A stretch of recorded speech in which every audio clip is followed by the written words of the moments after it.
ambassadeurs, Excellences, Messieurs les officiers généraux, mes chers collègues, Mesdames et Messieurs, merci infiniment, chère Madame Agboton Johnson, pour cette très généreuse, trop généreuse introduction. C'est pour moi un immense honneur d'être invité à donner une conférence inaugurale dans le cadre si prestigieux de ce centre des hautes études de défense et de sécurité, et pour une occasion aussi importante que la célébration de son 10e anniversaire. Au fond, d'une certaine manière, j'attendais probablement le 10e anniversaire parce que j'en parlais avec vous, cher docteur Agboton Johnson, et c'est plusieurs fois vous m'avez fait l'honneur de m'inviter.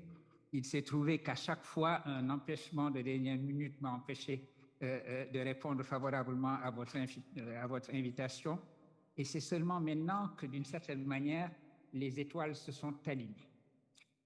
Merci pour cela, j'en rends grâce au Seigneur et je suis heureux d'être ici. Je suis heureux de vous avoir entendu parler de ce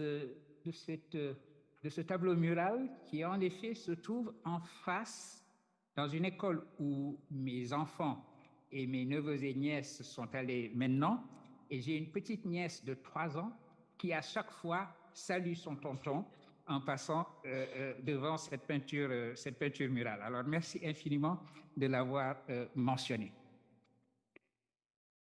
Je ne suis pas sûr que vous ayez eu raison d'inviter un philosophe pour cette leçon inaugurale, parce que les philosophes, comme vous le savez, sont habitués des positions de surplomb. Dès qu'on leur pose un problème tout à fait concret, ils adoptent une position de surplomb telle qu'au bout du compte, on se demande quelles questions on leur avait véritablement posées. Alors, je vais commencer par une position de surplomb, en disant qu'en effet, la question de la paix et de la sécurité doit être pensée d'abord du point de vue du monde en sa totalité, si on veut avoir une bonne intelligence des problèmes qu'elle pose aujourd'hui. Je commencerai donc par insister sur l'importance de penser la paix et la sécurité sur le plan international, tout en gardant à l'esprit, comme de bien entendu, les particularités de notre région ouest-africaine. Une première raison en est que la géopolitique mondiale, sur cette question de la géopolitique mondiale, comme sur tout autre sujet important de notre temps, il est crucial que l'intelligence africaine soit présente. Notre réflexion sur ce sujet, comme tant d'autres, ne saurait se donner seulement pour objet ce qui concerne notre contexte local, régional, pour laisser à d'autres le soin de penser à un niveau global la paix et la guerre entre les nations, pour reprendre le titre célèbre de Raymond Aron. La seconde raison est que penser globalement, poser et réfléchir la question de la paix et de la sécurité sur le plan international est essentiel pour comprendre avec le recul et la distance nécessaires les traductions régionales, les traductions locales que cette question peut connaître. Elle commande en effet de voir large, c'est-à-dire global, et de voir profond, c'est-à-dire prospectif. Et c'est à engager nos discussions dans cette voie que je voudrais m'employer pour illustrer ce propos général, que la question est en premier lieu celle du monde fracturé qui est le nôtre aujourd'hui, alors que ce même monde exige que nous menions ce que j'appellerai, et j'expliquerai cette expression tout à l'heure, une cosmopolitique de paix et de sécurité. Une cosmopolitique de paix et de sécurité. Une seconde remarque introductive que je ferai sera pour expliquer l'intitulé de ma présentation. En effet, j'ai décidé d'intituler mon propos « Contre le sentiment d'insécurité dans le monde et dans l'Ouest africain, construire une culture de la paix ». Et si je parle d'un sentiment d'insécurité, plutôt que de la réalité objective des menaces qui pèsent aujourd'hui sur le monde et sur notre région, c'est parce que nous réglons nos comportements et nos actions d'abord sur la perception que nous avons d'une situation d'insécurité, perception au regard de laquelle ce qui nous menace objectivement passe en quelque sorte au second plan. Sous quelle forme donc se présente ce sentiment dans le monde en général et donc aussi dans notre région ouest africaine en particulier? Principalement comme la perception de vivre dans un climat de crise générale, environnementale, sanitaire, mais aussi de crise de la démocratie, de crise de la culture en général. Et je me propose, dans les réflexions que je vous présente, d'examiner ces différents visages de la crise, en commençant tout d'abord par le sentiment d'insécurité que provoquent les crises environnementales et sanitaires. Si je choisis de traiter ensemble la crise environnementale et la crise sanitaire, c'est qu'elles partagent de concerner des phénomènes que je dirais cosmiques et commandent donc comme réponse pour cette raison ce que j'ai appelé une cosmopolitique. Toutes ces deux crises nous rappellent également à quel point nous sommes vulnérables et comment nous devons nous déprendre de nos instincts de tribalisme et d'exacerbation des nationalismes, tribalisme et nationalisme qui se sont manifestés durant la crise du Covid et la course au vaccin. Il nous faut donc nous déprendre de ces tribalismes pour envisager un avenir de développement solidaire autour de la sécurité humaine et de la valeur de la vie. Il s'agit donc de mener face à la situation qui est celle du monde aujourd'hui, une politique qui soit la réponse de l'humanité en tant qu'humanité et non simplement comme une addition d'États-nations. Elle est la seule réaliste parce que globale aux deux crises majeures de notre temps, celle sanitaire dont le bon sens prospectif nous dit qu'il faut anticiper déjà qu'elle sera selon toute probabilité suivie d'autres, et celle environnementale dont on convient qu'elle commande en effet une mobilisation mondiale. Cette politique, je l'appelle une cosmopolitique, avec le philosophe Étienne Balibar, qui est un ami, parce que ce dernier a raison de déclarer, je le cite, que toute politique doit être désormais pensée et pratiquée comme une cosmopolitique, une politique du monde et de la mondialité, ajoutant qu'elle doit être une politique de l'espèce humaine.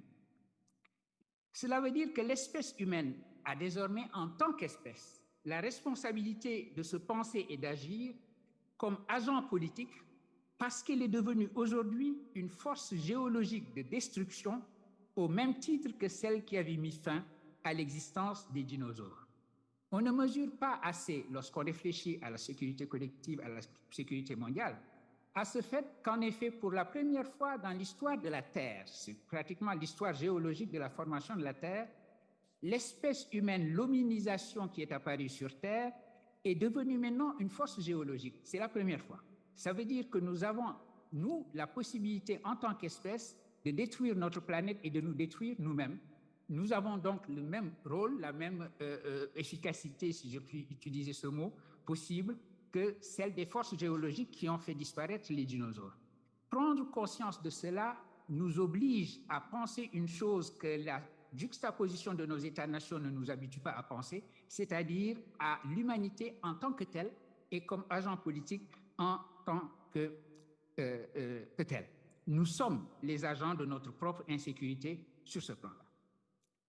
Ce sera la réponse à ce que l'on appelle aujourd'hui éco-anxiété, un concept forgé par la chercheuse belgo-canadienne Véronique Lapège à la fin des années 1990 pour nommer la peur de la catastrophe environnementale et au-delà le sentiment que notre monde tel que nous le connaissons va vers le désastre climatique et désastre qu'annonce le réchauffement. Ce sentiment d'insécurité des jeunes surtout, qui ont peur de l'avenir au point d'hésiter à avoir des enfants, de les mettre au monde selon l'expression consacrée quand ce monde s'avère si incertain. Il s'agit en effet d'une anxiété qui anticipe, et qui peut donc empêcher le mouvement de se projeter vers l'avenir que les individus et les sociétés ont besoin de vivre. L'expression no future, nous la connaissons, nous sommes familiers de cette expression, et l'idée aussi que notre jeunesse, pour me centrer ici rapidement sur notre propre région, que notre jeunesse a l'impression que l'avenir n'est pas là où ils sont, tout cela participe de ce sentiment général dont je suis en train de parler.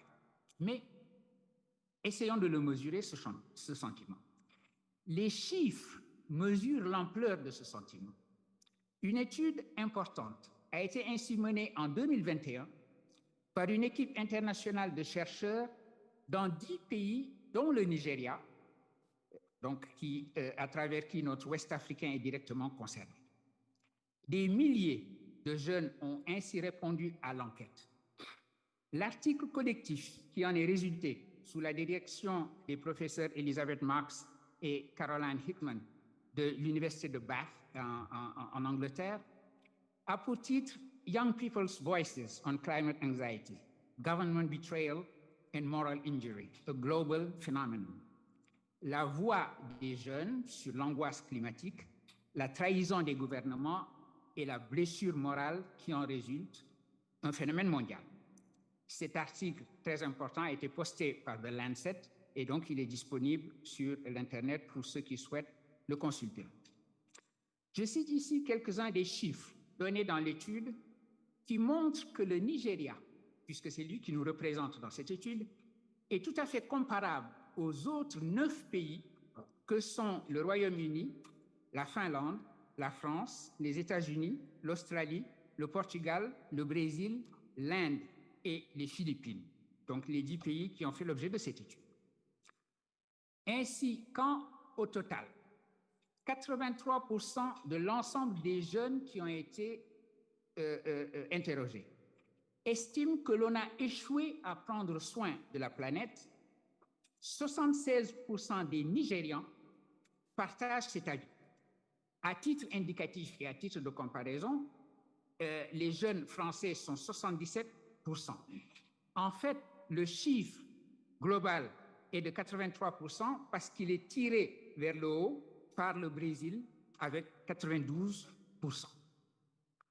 Deuxième chiffre, lorsqu'un total de 75% des jeunes dit que l'avenir fait peur, 70% de Nigérians pensent la même chose. Autre chiffre, 56% disent que l'humanité est condamnée.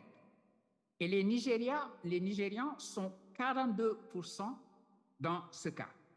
Il y a là, bien entendu, un certain écart entre les 42% de Nigérians et les 56% du total, mais le Nigeria, de ce point de vue, est parfaitement comparable à la Finlande, qui est également à 43%.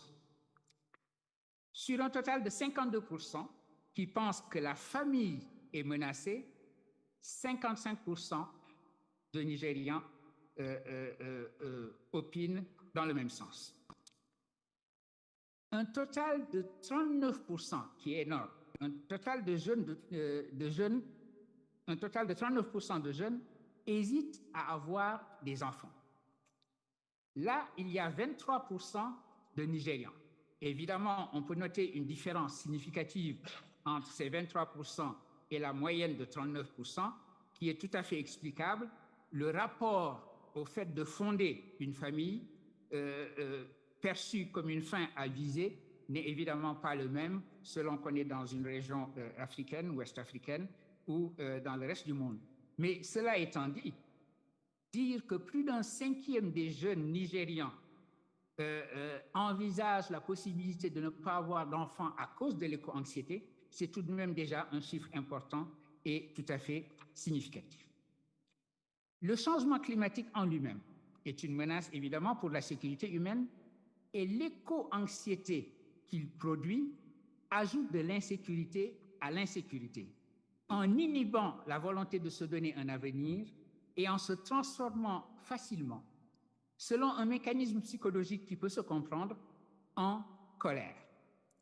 L'éco-anxiété devient ainsi de manière directe un problème de sécurité lorsqu'elle se transforme ou est-ce qu'elle peut se transformer en éco-terrorisme?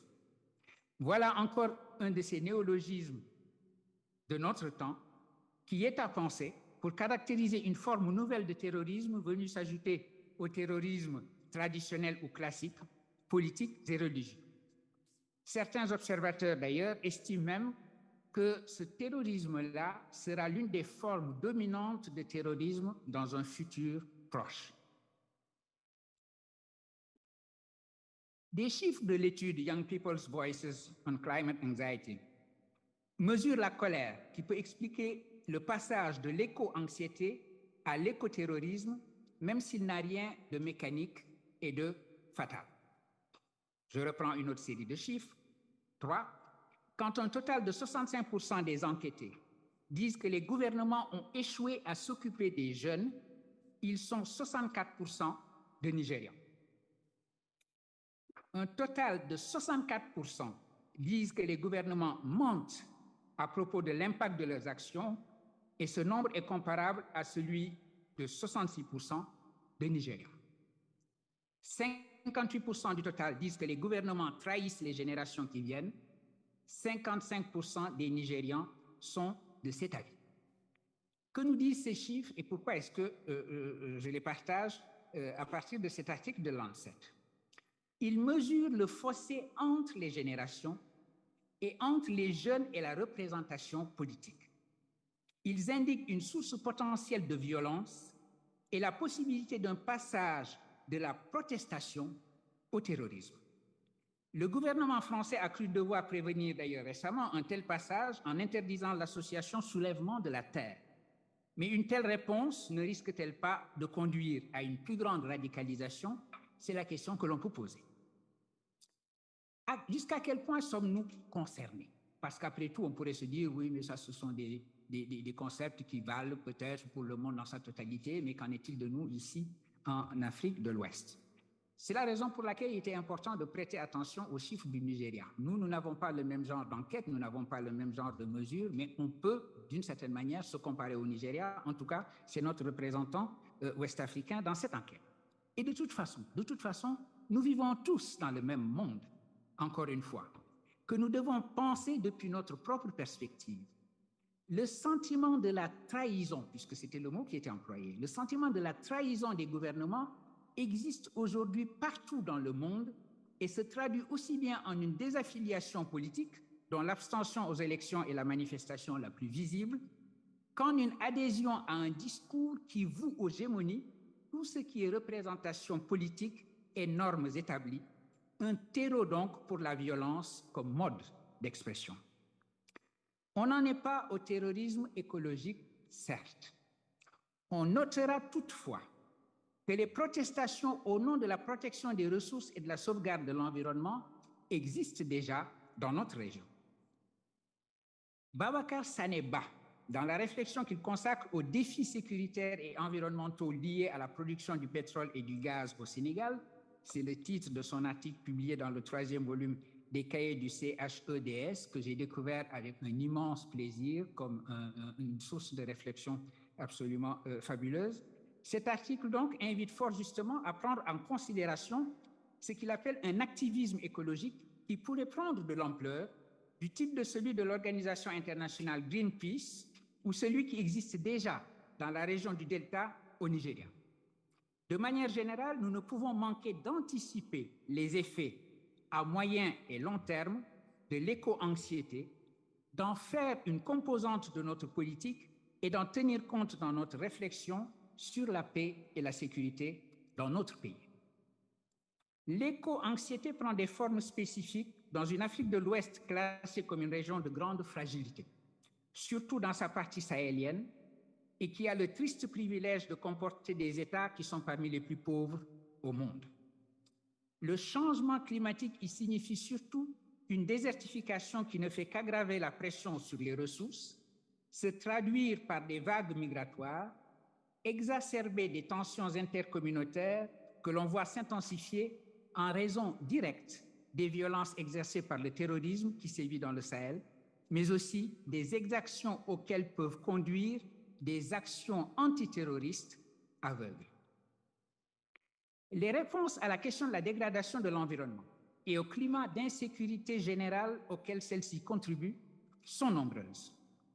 Concernant la crise environnementale, la réponse que constitue l'initiative de construire une muraille verte le long du Sahel est un projet concret majeur, inscrit comme tel parmi les priorités que l'Union africaine s'est donnée. Il présente également un sens symbolique fort et donne à voir ce que j'ai appelé une cosmopolitique de paix et de sécurité humaine. C'est d'ailleurs pourquoi ce projet n'est pas seulement celui de toute l'Afrique, mais celui du monde entier, et qu'il est endossé comme tel par le One Planet Summit. Malheureusement, l'édification de la muraille verte est dans sa majeure partie empêchée par l'insécurité. Le Sénégal a pu faire sa part en état organisé qu'il est et qui, pour l'essentiel, contrôle son territoire, même si beaucoup est à faire en matière de renforcement de nos dispositifs, de surveillance de nos frontières et de désenclavement de certaines zones où la présence de l'État et des services publics doit être peut-être mieux affirmée. Encore une fois, je me réfère ici avec grand bonheur au cahier du CHEDS et à l'article de M. Amadou Mamadou-Sy intitulé « Le dispositif sénégalais de gestion des frontières terrestres face aux menaces sécuritaires ». Cela dit, quelle que soit la part importante prise par la crise environnementale et sanitaire, le sentiment global d'insécurité n'est pas seulement lié à cette crise-là.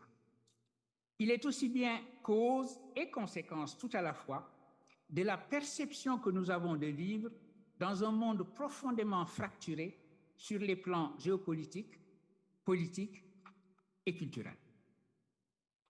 Et à propos d'un sentiment global d'insécurité, on a vu, par exemple, comment il a pu se transformer en véritable peur et même panique lorsque la guerre est revenue dans une région, l'Europe, qui croyait l'avoir bannie sur son territoire en attendant qu'elle puisse disparaître sous d'autres latitudes, en particulier dans ce que l'on appelle le Sud global.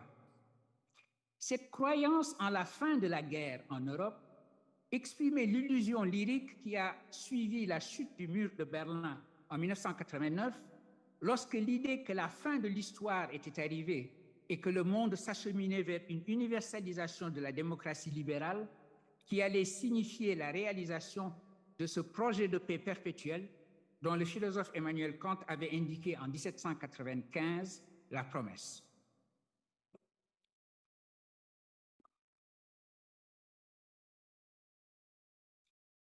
La réalisation de ce nouveau monde était censée être inéluctable, même si la marche devait en être heurtée et connaître des coups d'arrêt ici ou là. À l'évidence, ce monde tel que vu par beaucoup, parmi lesquels le plus célèbre est probablement Francis Fukuyama, à la fin des années 1980, n'est plus aujourd'hui celui sur lequel se guide notre présent. La démocratie, si elle est bien le facteur de paix que l'on pense, l'adage étant que les démocraties ne se font pas la guerre, eh bien la démocratie connaît ces dernières années un recul dans un monde où l'attachement à l'idéal qu'elle représente apparaît s'être tout à fait distendu. Des pouvoirs illibéraux ou simplement autoritaires montrent le peu de cas qu'ils font des principes et des institutions démocratiques et affichent leur certitude d'avoir raison contre l'idéal que ces principes et ces institutions traduisent. Ils considèrent avec une certaine assurance qu'ils ont mieux à offrir en termes d'efficacité. Efficacité. Voilà le mot qui est brandi aujourd'hui contre la démocratie et l'état de droit, justifiant que l'on s'accommode de l'autoritarisme contre l'autorité des institutions. Sur notre continent, et plus particulièrement dans notre Ouest africain, on entend aujourd'hui un discours qui se réclame du panafricanisme et qui en est un dévoiement. Ce discours fait peu de cas de la démocratie en la mettant en balance avec cette efficacité que l'on prête aux autocraties, qu'elles soient militaires ou civiles. On salue même qu'au nom de cette prétendue efficacité, certains États puissent faire affaire avec des mercenaires qui viennent d'administrer pourtant la preuve que par nature, ils ne sont pas tenus par les lois internationales et ne peuvent faire profession de loyauté, pas même envers leur propre État. Aujourd'hui, Varieties of Democracy, le fameux institut VIDEM, qui étudie les évolutions de la démocratie partout, dans ses formes variées, écrit dans son dernier rapport annuel sur la santé démocratique du monde en 2022, je cite, « Comme beaucoup d'autres observateurs dans le monde, nous sommes profondément préoccupés par le déclin de la démocratie. Ce déclin concerne notre continent et notre région, bien entendu, où les coups d'État ont refait leur apparition. Il ne s'agit pas seulement de faire le compte des pays qu'on peut considérer démocratiques. C'est qu'il est devenu difficile de faire valoir, surtout auprès des jeunes, que la bataille pour la démocratie, pour les institutions qu'elle se donne, qui ne sont jamais parfaites, mais qui sont continuellement perfectibles. La perfectibilité est le concept central en démocratie. Eh bien, cette bataille vaut d'être menée. Et il faut pouvoir convaincre cette jeunesse que cette bataille est ultimement une bataille pour la paix et la sécurité, fondée sur l'exigence naturelle à l'humain de vivre dans une société qui assure à tous et à chacun et à chacune les mêmes chances et la même liberté dont dépendent toutes les autres d'épanouissement de leur talent. Cet état de choses, il faut le répéter, est lié au phénomène global de tribalisation de la politique, manifesté par la transformation des confrontations idéologiques ou de l'opposition des visions en véritable guerre culturelle dont le ressort est le ressentiment, pour nommer un autre sentiment d'insécurité dans le monde actuel. Je suis en cela, disant cela, un livre tout à fait éclairant, paru récemment.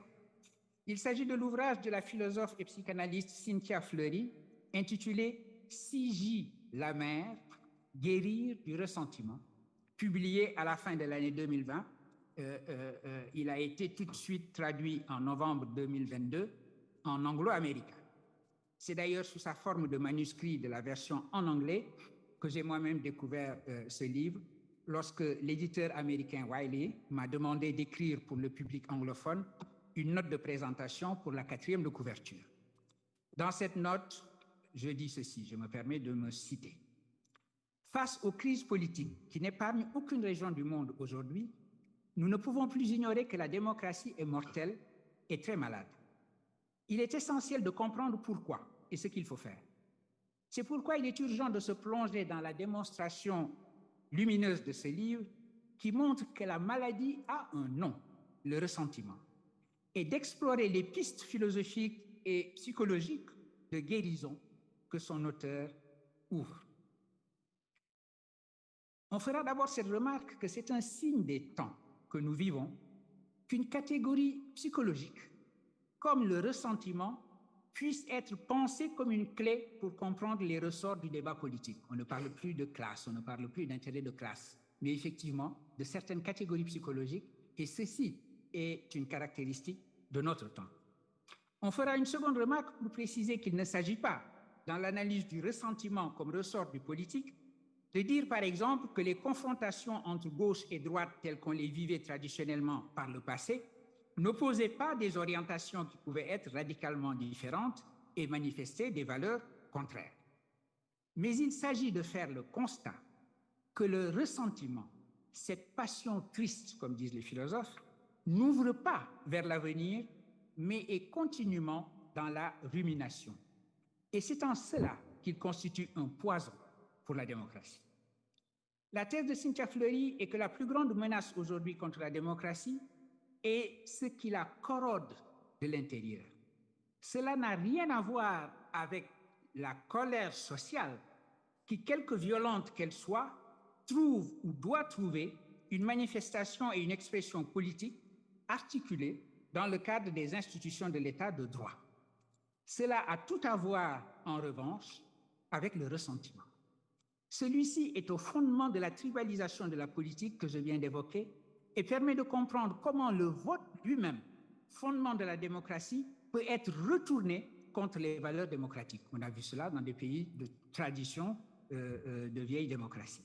Et comment, par exemple, les classes populaires peuvent voter non pas en fonction de leurs intérêts, mais contre ce qu'on leur présente comme une menace existentielle, c'est-à-dire l'autre, le différent, le migrant, l'issue de la migration, comme on dit.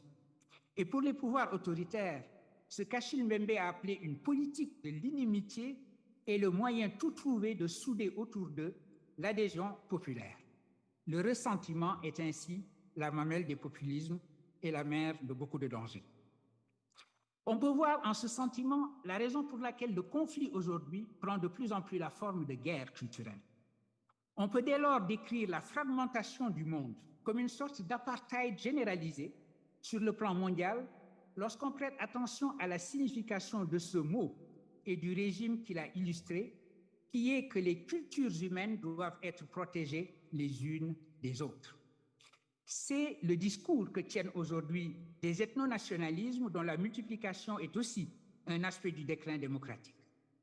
Ainsi voit-on se développer dans des pays de vieille démocratie des partis dont la généalogie et la rhétorique plongent leurs racines dans des traditions fascistes et ils prospèrent sur la base d'un discours populiste de rejet et de stigmatisation. À bien des égards, la guerre d'Ukraine est une guerre culturelle. On connaît la maxime de Clausewitz, la politique est la continuation de la guerre par d'autres moyens. On pourrait la paraphraser, cette maxime, en faisant le constat que ce qui donne de notre monde l'image de fragmentation qu'il présente est que le conflit politique aujourd'hui se construit comme guerre culturelle. Il s'agit de guerre culturelle en effet et de tribalisme lorsque les valeurs sont subordonnées aux appartenances et que le crédit qu'on leur accorde est fonction de celles-ci. Alors le bien commun, les institutions passent après le sens de la tribu politique. Cela engendre une violence symbolique qui peut devenir une violence réelle. La violence symbolique est celle menée contre des courants de pensée, des livres même, des créations intellectuelles ou artistiques. Les nouvelles oppositions politiques se disent facilement en termes de conflits de vision du monde irréconciliables si on ne convoque pas les grandes notions cosmiques de civilisation et de barbarie. On voit par exemple aux États-Unis ce que l'on appelle les culture wars se situer au cœur de la politique et il faut s'attendre à ce que la campagne électorale américaine se joue également sur ces culture wars. Ce phénomène est amplifié par une caractéristique de notre temps qui est la manipulation médiatique. Les réseaux sociaux sont le lieu de tous les tribalismes et de toutes les manipulations médiatiques qui posent des problèmes de sécurité sans précédent. L'espace par excellence du poison du ressentiment, c'est l'Internet, qui est ainsi la langue des autres, c'est-à-dire la meilleure et la pire des choses. L'Internet a pu apparaître comme la réalisation de ce vœu d'universalité d'un espace communicationnel rationnel tel qu'il a été théorisé par le philosophe Jürgen Habermas.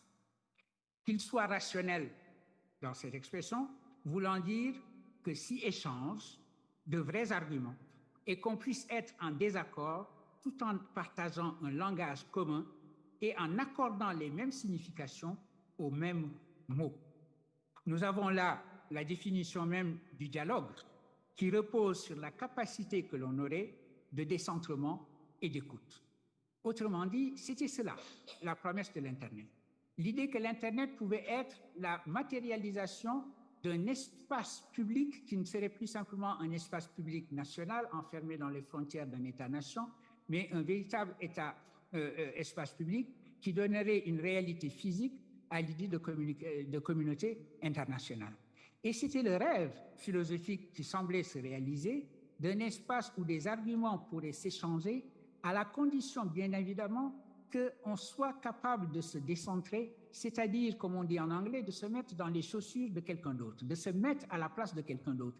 Un dialogue n'est possible que si vous pouvez sortir de vos propres certitudes, c'est-à-dire celles qui ont été constituées par votre propre tribalisme, pour essayer d'embrasser le regard que l'autre aussi pose sur une situation et vous penseriez ensemble cette situation, vous la partageriez et vous auriez les mêmes mots pour la nommer. Or, il s'avère bien plutôt qu'on a affaire aujourd'hui à un espace qui favorise précisément la fragmentation, autrement dit, la création de tribus. Le moyen, plus que jamais, d'avoir une communauté internationale semble s'éloigner, puisque ce moyen-là est mis au service de la fragmentation, de l'influence, de l'ingérence. Il est à craindre, évidemment, qu'il soit bien tentant pour beaucoup de puissances d'intervenir, par exemple, dans les élections de tel ou tel pays au moyen de cet outil. Surveiller et réguler cet espace par excellence du ressentiment est aujourd'hui un enjeu important de sécurité et de paix. Pour résumer ce point donc, le ressentiment nourrit les identitarismes qui le justifient à leur tour. Et on ajoutera que lorsque la religion elle-même, qui constitue l'identité qui est sans doute la plus facile à mobiliser pour le meilleur et pour le pire, est instrumentalisée pour servir le ressentiment, alors cette religion devient exclusiviste et peut devenir source de violence. Il y a donc l'importance qu'il nous faut souligner d'une éducation au pluralisme comme promotion d'une culture de paix et de sécurité. Cette remarque me mène à la question des solutions qui est posée par l'intitulé de notre rencontre, sur laquelle je vais terminer mon propos. Évidemment, sur la question des solutions, il me serait impossible de lister un ensemble de solutions qui répondraient à la question que faire.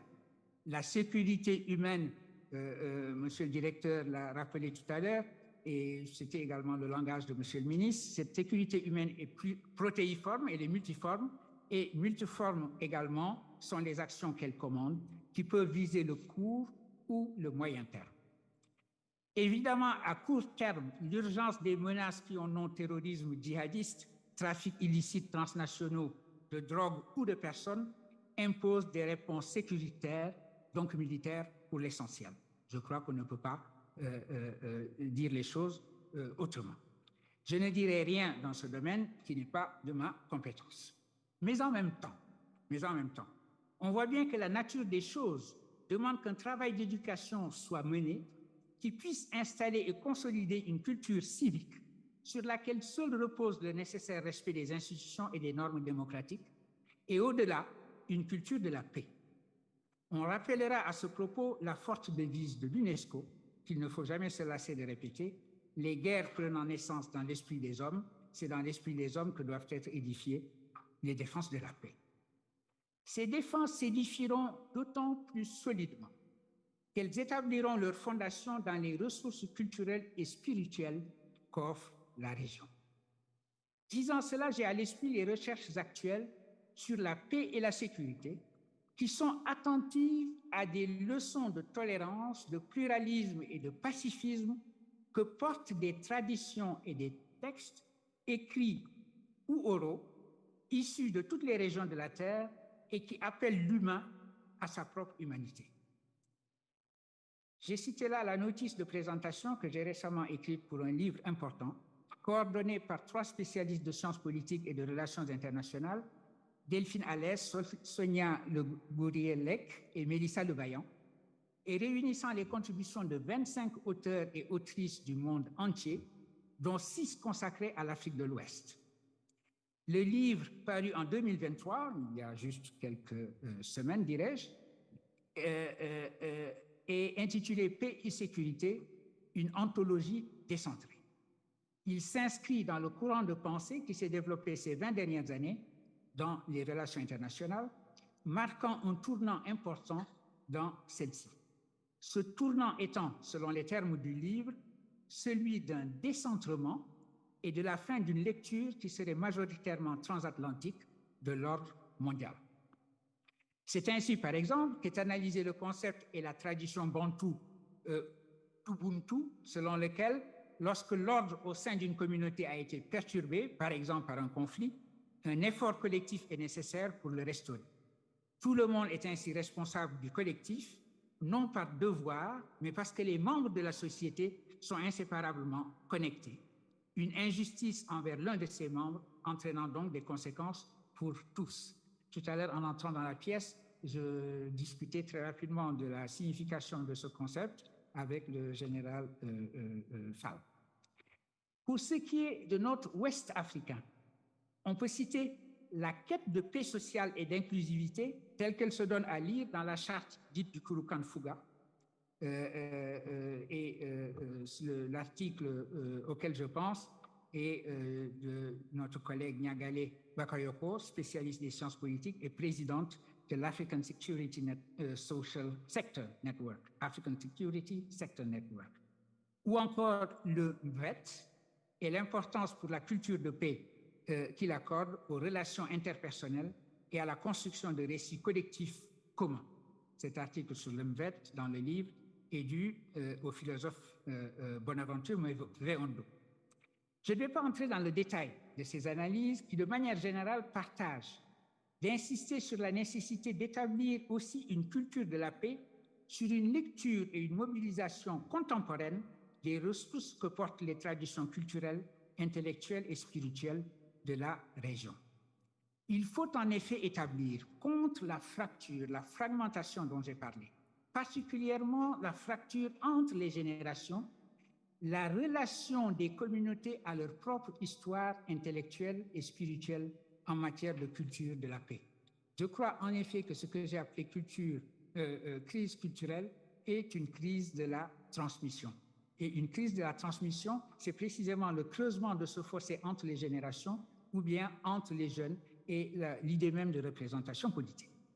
Je vais me concentrer sur un aspect crucial, celui de la tradition islamique ouest-africaine de tolérance religieuse fondée sur le pluralisme. Il est important de la rappeler et de la vivifier par l'éducation pour faire pièce à des interprétations exclusivistes qui, si elles ne prônent pas la violence, peuvent la favoriser chez certains comme un prolongement naturel du geste de frapper d'anathème toute forme de pluralisme religieux. Nous aimons à croire que notre islam confrérique nous immunise contre les extrémismes. Sans doute, elle constitue des défenses pour la paix. Mais le Nord Nigeria connaissait aussi une culture confrérique florissante lorsque la prédication du mouvement Izala, Jama'atu Izalatul Bida wa Iqamatus Sunnah, la fameuse GIBWIS, étudiée par notre ami et collègue Ousmane Khan, eh bien, cette prédication y a fait le lit de la violence de Boko Haram. Éduquer au pluralisme comme étant le sens du message coranique, mais aussi de l'histoire de l'islamisation de l'Ouest africain, et l'opposer à l'exclusivisme est important. Il faut en effet rappeler que l'histoire de l'islam dans l'Ouest africain, ce qu'on appelait le Bilad de Soudan, le Soudan, est une tradition d'érudition d'abord et d'enseignement. Une histoire intellectuelle et spirituelle qui a donné à la religion musulmane en Afrique, pour l'essentiel, mais pas toujours, un visage de pacifisme, de pluralisme et de tolérance. Il faut aussi souligner que cette tradition est le fruit du patient travail d'ulama, de savants musulmans, qui ont cultivé une philosophie pacifiste, persuadés qu'ils étaient que la fureur des djihad réalisera toujours infiniment moins que la patience des éducateurs. En Afrique de l'Ouest, il faut en effet souligner l'important rôle, si on prend la profondeur historique, l'important rôle joué par les Yahanké, qui ont produit des savants missionnaires qui, durant des siècles, ont créé à travers la région des centres d'enseignement islamique et qui ont toujours affiché, ce n'est pas simplement quelque chose d'implicite, c'était quelque chose d'affiché et d'explicite dans leur enseignement, que le pacifisme ferait toujours mieux pour l'expansion de la religion islamique que quelque djihad que ce soit. Leur conviction, partagée en général ensuite, au XIXe siècle, par les leaders des confréries soufis, sous la colonisation en particulier, est restée que le vrai combat était celui de l'éducation contre la dépersonnalisation. Cette philosophie a donné à l'islam en Afrique ses traits essentiels, et bien cette philosophie doit continuer d'être la nôtre. Je vous remercie infiniment.